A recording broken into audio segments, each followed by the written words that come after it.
Part 6. The individual versus the herd. At the heart of Nietzsche's philosophy lies a profound solitude. He speaks not to the crowd, but to the singular, to the soul standing at the edge of the abyss. His aphorism is not a rallying cry.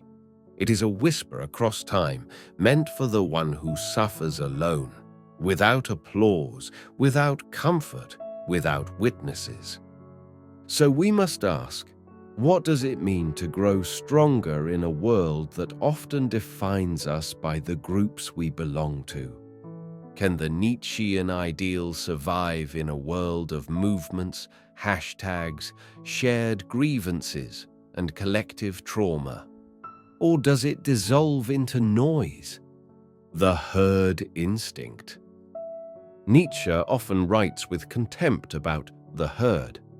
This is not simply a critique of the masses, it is a deeper concern with conformity, with the fear of standing alone, with the instinct to dissolve one's uniqueness into shared norms and collective narratives.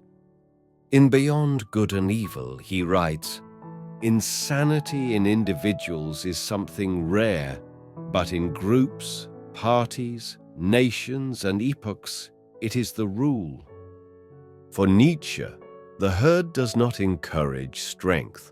It encourages sameness. It tells you how to suffer, how to express pain, how to behave. But becoming stronger, truly stronger, requires deviation. It requires questioning the values handed down to you. It requires stepping outside the tribe, risking rejection, and embracing solitude. In a society obsessed with visibility, Nietzsche asks us to become invisible to others, so that we might become visible to ourselves. Collective trauma versus personal growth. Modern discourse is saturated with the language of collective trauma, generational wounds, systemic oppression, inherited grief. These are real. They are historical. They shape who we are before we even speak. But Nietzsche reminds us, even in a world of systemic forces, there remains the individual will. Even in chains, the soul may choose its posture. This is not to deny injustice. Nietzsche is not interested in erasing history, but he is deeply suspicious of those who allow inherited pain to become their identity. Pain is a crucible. It can form or deform. But if it becomes a permanent badge, if it becomes the foundation of self, then growth ceases.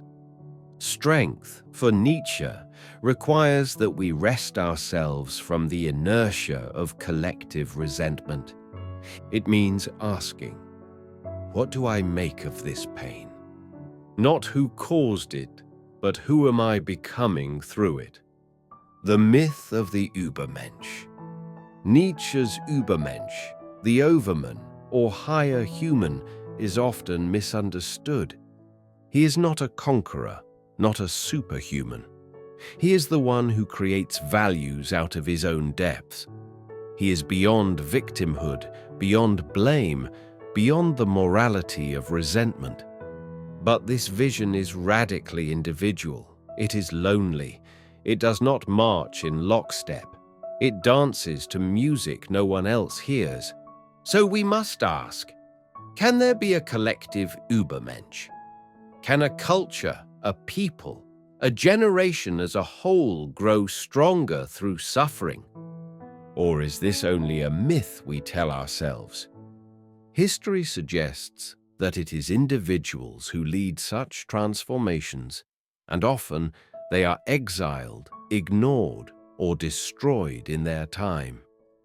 Jesus, Socrates, Hypatia, Galileo, Kierkegaard, Nietzsche himself, but their strength radiates beyond them, like torches passed hand to hand in the dark.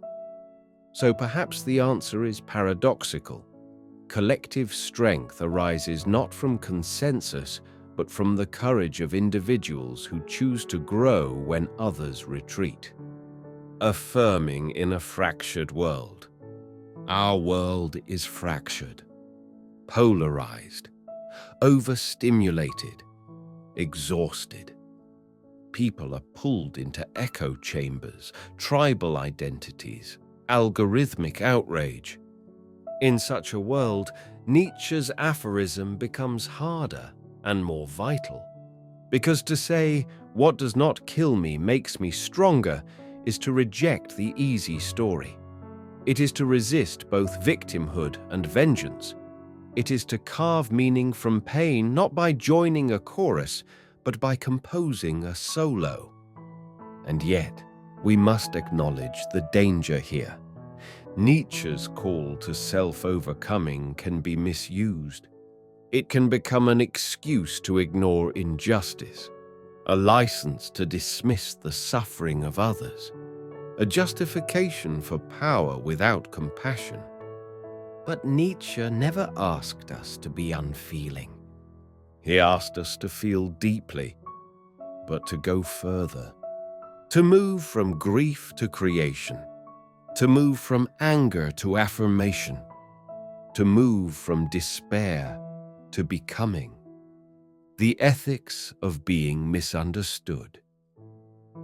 Nietzsche knew he would be misunderstood. He knew the crowd would twist his words, take what they wanted, ignore the rest. He once wrote, "I am not a man. I am dynamite. Not a blueprint, not a prophet, a force, and forces are dangerous. They do not come with instructions." So the aphorism, "What does not kill me makes me stronger," must be handled carefully. It is not a slogan to impose on others. It is not a critique of those who have not healed. It is not a denial of fragility. It is a challenge to oneself, to go deeper, to be honest, to ask, what have I made of my pain? Have I allowed it to calcify into blame, or have I dared to transmute it into strength? This is not about becoming untouchable. It is about becoming real, unshakable, not because we are hard, but because we are whole.